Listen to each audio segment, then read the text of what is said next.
lakpa nai re thado roi khoi nang ngasi di limna khak thar masi haraga thang ne yan gi tore tanja duda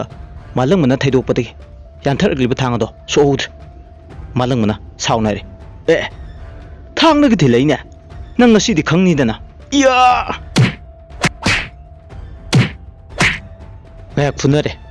aduga nakalda thanin na tholaga police ta phone tawi hello sir ai ne thanin le sir akhoi awa tare sir pukri achobagi mamang dugi lampak to adudani lakpiro sir hoi hoi sir thamjare thajana he adumai tong noi ta chau da thanil su fuba yaksile phunare nga aduga malang mamadi thanil bu lakpo gi kangbu phudare lakpana hoi khangbro noi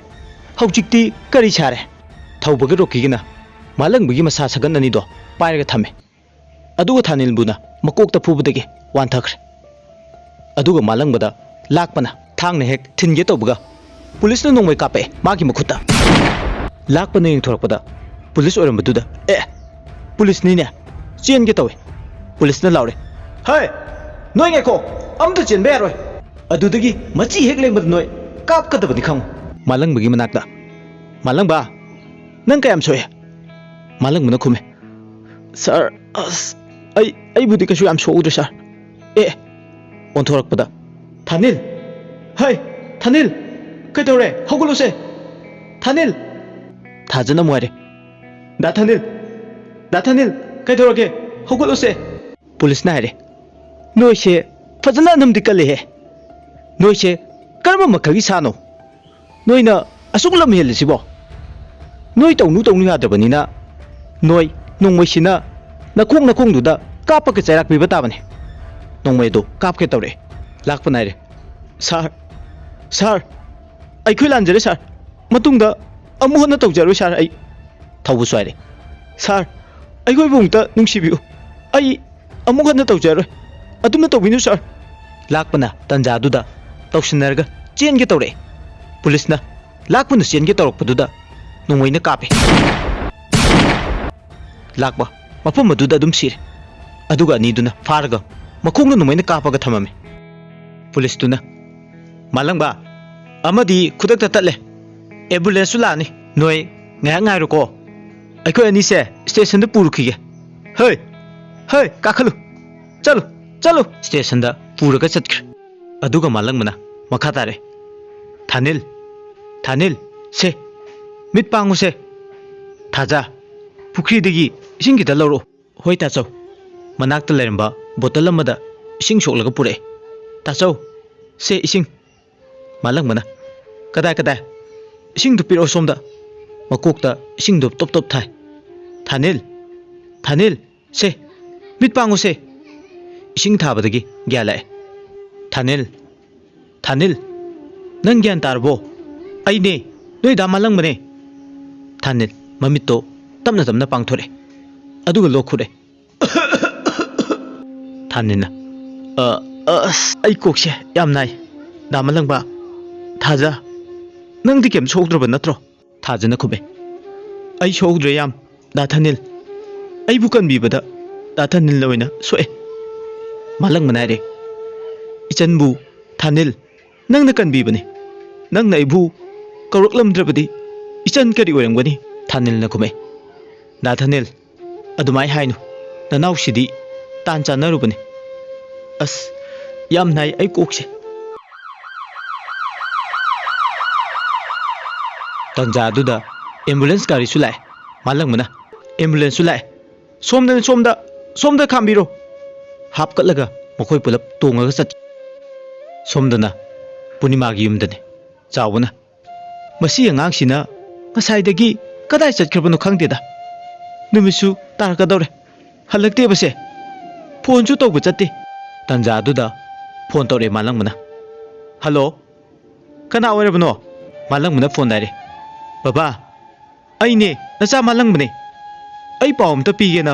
phone se tawrakpane thanil gi matangda chawna khume o thanil do ngasai thokibadagi hauchik pawba halaktrine phone tawrambane shu phone chu chatte na ꯇꯧꯔꯝꯃꯤꯅꯦ ꯏꯕꯨꯡꯉꯣ ꯏꯆꯥ ꯅꯨꯄꯥꯗꯣ ꯀꯩꯗꯧꯕ ꯌꯥꯎꯔꯒꯦ ꯐꯣꯟꯗ ꯃꯥꯂꯪ ꯃꯅꯥꯏꯔꯦ ꯕꯕꯥ ꯊꯥꯅꯤꯜꯗꯣ ꯁꯣꯛꯇꯨꯅ ꯍꯣꯁꯄꯤꯇꯥꯜꯗ ꯄꯨꯈꯠꯂꯦ ꯕꯕꯥ ꯍꯣꯁꯄꯤꯇꯥꯜꯗ ꯑꯣꯏꯅ ꯂꯥꯛꯄꯤꯔꯣ ꯍꯥꯏꯒꯦꯅ ꯐꯣꯟꯁꯦ ꯇꯧꯔꯛꯄꯅꯦ ꯅꯆꯥꯅ ꯆꯥꯎꯕꯅ ꯄꯥꯈꯠꯅ ꯍꯥ ꯊꯥꯅꯤꯜꯕꯣ ꯍꯣꯁꯄꯤꯇꯥꯜꯗ ꯀꯩꯗꯧꯕꯗ ꯁꯣꯛꯂꯤꯅꯣ ꯃꯥꯕꯣ ꯐꯣꯟꯗ ꯃꯥꯂꯪꯕꯅ ꯋꯥꯔꯤꯁꯦ ꯑꯩ ꯍꯥꯏꯖꯒꯦ ꯕꯕꯥ ꯉꯁꯥꯏꯗꯣ ꯍꯥꯏꯔꯒ ꯊꯣꯛꯈꯤꯕ ꯊꯧꯗꯣꯛꯁꯤꯡꯗꯣ ꯋꯥꯔꯤ ꯂꯤꯔꯝꯃꯦ ꯆꯥꯎꯕꯅ ꯌꯥꯝ ꯐꯠꯇꯕ ꯃꯤꯅꯦ ꯃꯣꯏꯁꯦ ꯐꯔꯦ ꯐꯔꯦ ꯅꯣꯏ ꯐꯖꯅ ꯂꯩꯔꯝꯃꯨꯀꯣ ꯏꯄꯥꯁꯨ ꯂꯥꯛꯑꯒꯦ ꯊꯝꯃꯒꯦꯀꯣ ꯐꯣꯟ ꯑꯗꯨ ꯊꯝꯂꯒ ꯑꯩ ꯍꯣꯁꯄꯤꯇꯥꯜꯗ ꯆꯠꯅꯕ ꯂꯣꯏꯁꯤꯜꯂꯨꯈꯤꯒꯦ ꯑꯣꯟꯊꯣꯛꯄꯅꯤꯗꯀꯣ ꯁꯣꯝꯗꯅ ꯍꯣꯁꯄꯤꯇꯥꯜꯗ ꯃꯥꯂꯪ ꯃꯅꯥꯏꯔꯦ ꯄꯣꯊꯥꯔꯝꯃꯨꯀꯣ ꯑꯩ ꯍꯤꯗꯥꯛ ꯈꯔ ꯂꯩꯔꯨꯈꯤ ꯊꯥꯖ ꯅꯪ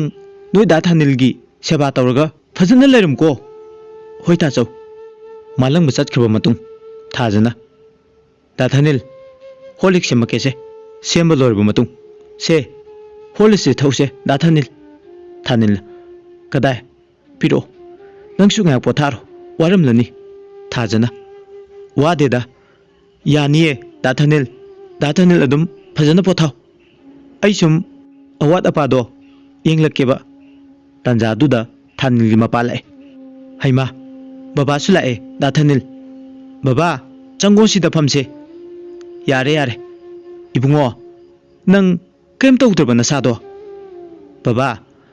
ꯑꯩ ꯀꯩꯝ ꯇꯧꯗ꯭ꯔꯦ ꯐꯔꯦꯗ ꯕꯕꯥ ꯃꯥꯂꯪꯕꯁꯨ ꯂꯥꯛꯑꯦ ꯑꯦ ꯕꯕꯥꯁꯨ ꯂꯥꯛꯑꯝꯃꯦꯗꯅ इबेमा से हिदाक से थमजिलु चावबना हारे इपासु लाए अदो डॉक्टर नबु कई हारिगे थानिल सिबो कैसु थोदोपा तौद्रे डॉक्टर न पुथबा यारनी हारमने बाबा आई डिस्चार्ज की चेमुत लौखिगे बाबा पुथनब तौरसे मालंग बसु थोखरे तंजादुदा पुलिस लाए पुलिसना मालंग बा कदाइदे थोलैनो नंबो हाइमा सार आई डिस्चार्ज तौनबा चेमुत लौरुगेना डॉक्टर दगी तौबनी सार थानिलसु मनुंग लेहरी लाओ सार अंगसे पुलिसना होय लाओ चंगलुसे थानिल नंग नसा केम तौद्रबो थानिल न कुमे सार आई केम तौद्रे फरे सार पुलिसना फरे फरे अदुदी युमद पुथर दौरबनीना फरे अदो अनी दुदी असोमदा लेहरी अखोइना संगलगा अदुम लेरनी मोय अदुगा मदुदी सिखरेदना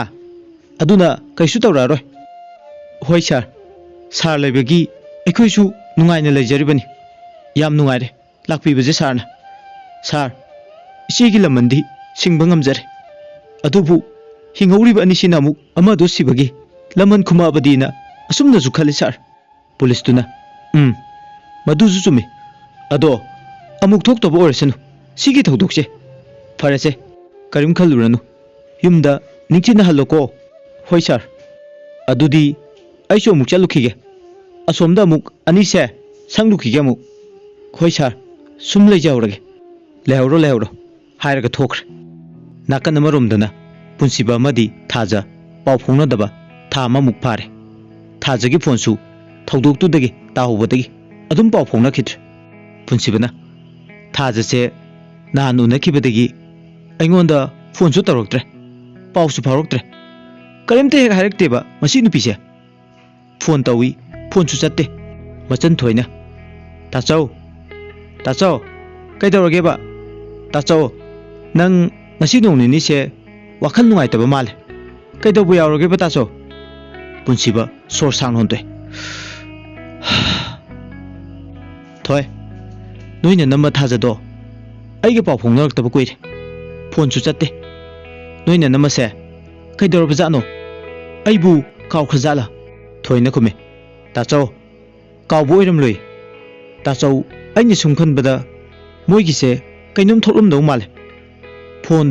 ताहौब्रा नत्रगा यादबा मा तौरमलनी अदुननी चत्रीदो होय अदुसु ओइरमबे आई ngasimak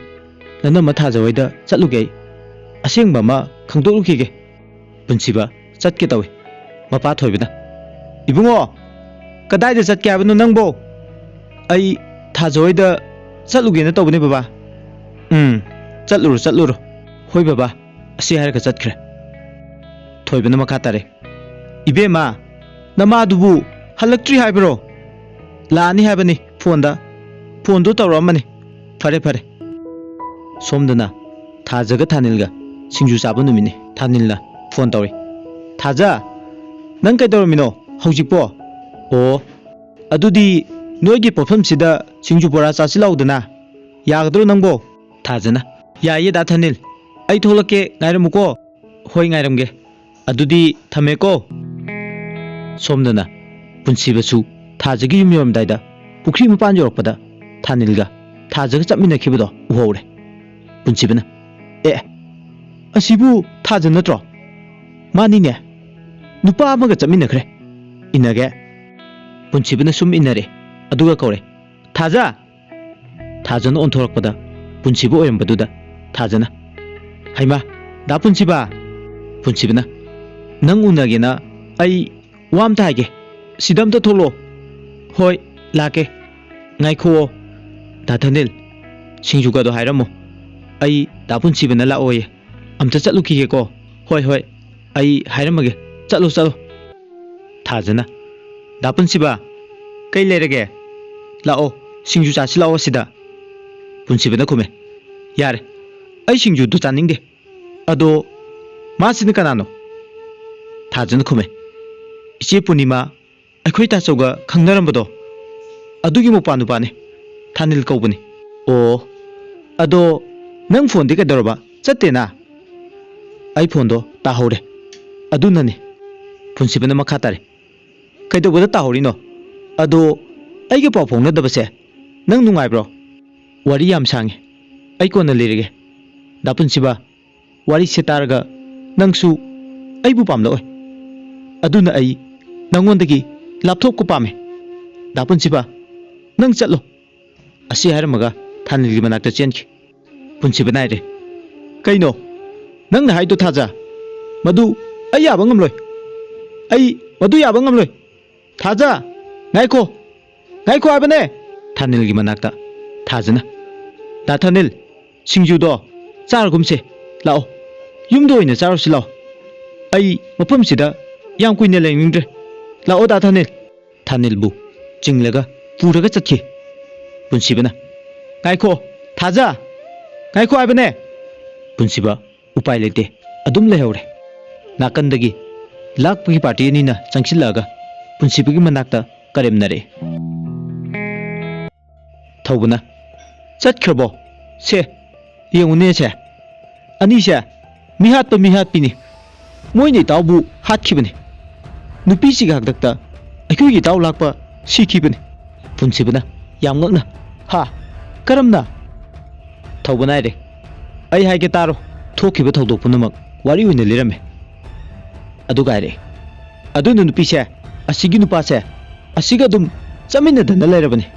पुनसिबा याम साउना ओ आई हौजिबक मागा वारी छारुनी थाजा खोइगी मेमदा चतखिरमे वारी सिगी निपान सुबा एपिसोड मतान से लोसिनजरे मयामना मका तारकदबा वारीदा करम तौरकदगे हाबदो मयाम कमेंट थंबिरमु अदोमना खलिबदुगा चानबरेंगसी दोशलकपदा मयामबु अमुकन खुरुमजरे।